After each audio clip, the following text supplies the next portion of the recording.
Hey everyone, this is Reverend Zach, and you're in the news for First Presbyterian Church on this third week of February, which is hard to believe. Hey, it's my birthday week. Not that that particularly matters to anything in the church, but you know, it's my birthday week, so I'm in a good mood, even though I'm getting over a little bit of illness and being sick. So I hope you're not sick. I hope folks are having a good and healthy start to the Lenten season. But I wanted to catch you up on a couple things going on at the church. We also had a session meeting this past Sunday, so here's your bi-weekly little news clip to catch you up on everything going on in the life of the church. First off, you may have heard we'll open up on a little bit of a somber note. Well, a lot of bit of a somber note. Ruth Hicks, who has long been the oldest member of the church, she was 102. She passed away last week. She did pass away peacefully. I was able to see her and visit her a few times. Her family was able to be there. Some of you were able to be there. But we're going to have a memorial service for Ruth Hicks coming up this Friday at the church. So it'll be Friday at 11 a.m. will be the memorial service. There will be a reception from 10 o'clock to 11 o'clock. So folks from church, anyone who knew Ruth and wants to remember and celebrate her life, join us this Friday. And we'll look forward to gathering and celebrating Ruth's life and her long legacy at the church. My goodness, Ruth has not only been a long-time member, but she was involved in a lot of teaching initiatives, involved deeply in the church, and really helped to put together our history book called Strength to Strength. Some of you know about that, but we'll have it out as part of the memorial service, of course. So if you've never heard of that, there's a whole history book that Ruth helped compile a lot of it that is available at the church, and we'll forever be grateful for her contribution to that. Also, a session met this past Sunday. As I said, it was a regular session meeting. Not a whole lot of craziness happening, a lot of standard things and catching up on different things that are happening, but a few things that you should know. We did approve facility use for an event for Project Rainbow, which is a community group here, most known for putting together the LGBTQ shelter that's operating here in town. They're having a dance and an event on April 6th. They're going to be here at the church, so we're really grateful to partner with them and host them for that event. And we also approved for some new members and also some baptisms that will be coming up over the next few weeks. Those are still to be scheduled, but we did approve those. Also got an update that the church sound system, all the equipment is here. It is in. Follies is ready to install it. Now, we were going to start this Thursday, but with Ruth Hicks's memorial service being on Friday, that schedule's no longer going to work. So we're rescheduling with Follies. Hopefully that only bumps that project back by a week or so.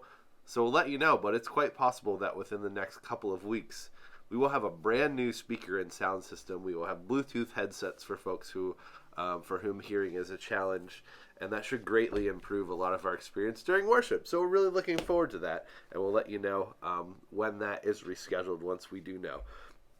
Also, don't forget, coming up this Sunday is Red Wagon Sunday, and there is a slight change to Red Wagon. We'll still be collecting things for the blessing boxes, which, by the way, y'all collected between us and PCDC. We collected over 400 pounds of goods that are going to the blessing boxes and to our local food pantry, which is really amazing. That's the most we've ever collected for that endeavor. So thank you so much for all of your donations. The food pantries are going to be thrilled. Our blessing boxes should be set for a little while. Folks are always checking it. So thank you for those donations. So if you have any more that you can get to bring, you can bring them this Sunday, or you can make a monetary donation when the kids bring the wagon up the aisle. If you do make a monetary donation, here's the change that session approved this past Sunday. That money is going to go towards pancake breakfast. Since we're able to collect a lot of the hard goods, we don't need to collect cash for the blessing boxes that we need to buy.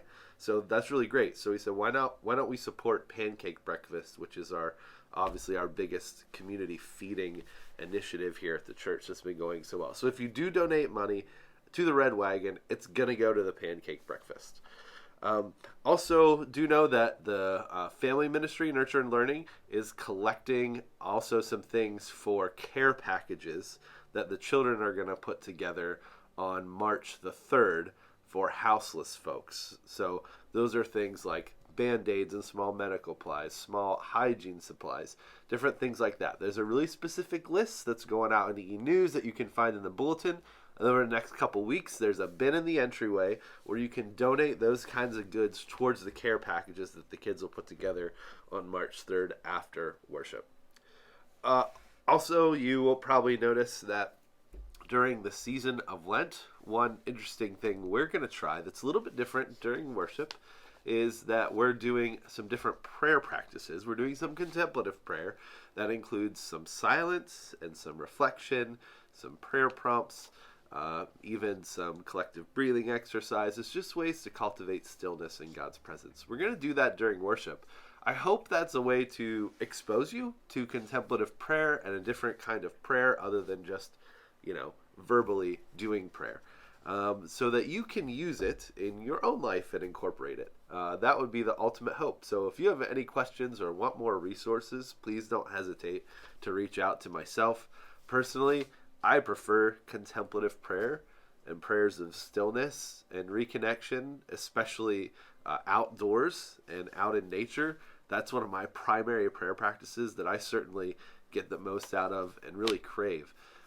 So if you are interested in doing that, I hope you'll consider adding some of those stillness, quiet, contemplative prayers during Lent.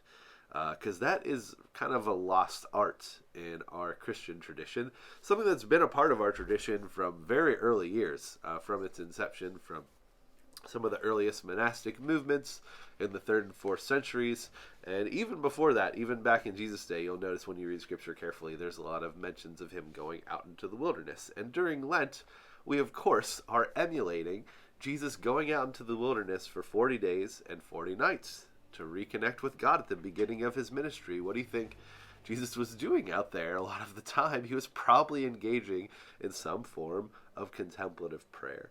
So we want to model and emulate those things, and if that is meaningful to you, then we'd love to help you strengthen and learn how to cultivate that kind of prayer practice in your own spiritual walk, in your own spiritual journey to help you grow.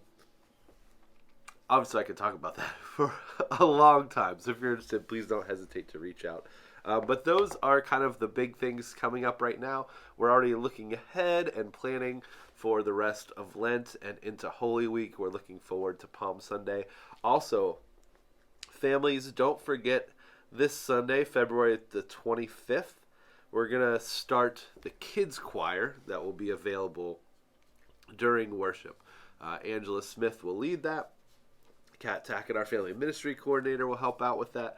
So children of all ages are welcome to go up to the choir room following children's time beginning this Sunday for the next few Sundays. And they're going to prepare to perform on Palm Sunday this year. So those are all the things going on in the life of the church. And now you're in the news. Blessings, friends.